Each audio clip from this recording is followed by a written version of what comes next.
स्तोत्र 128. भक्ताच्या कुटुंबाचेर सर्वेस्पराचो आशीर्वाद. सर्वेस्पराची भक्ती करतात ती, सदां ताच्या मार्गान चलतात ती खरेंच भागी. तुज्या हातांच्या कश्टांचे तुका खावंक मेळटलें. तूं सुखेस्त जातलोय आनी तुजें सगळें बरें जातलें.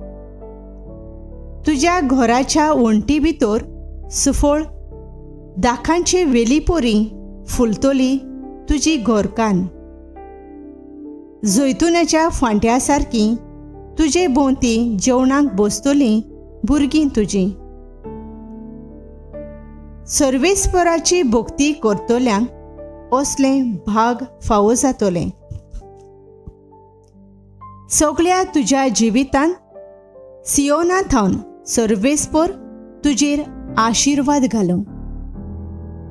सुखेस्त जाल्ल्या जेरुजल्यान तुज्या नात्रां पोंत्रांक पळोवंक तुका फावो जावं. इस्रायेलाक शांती.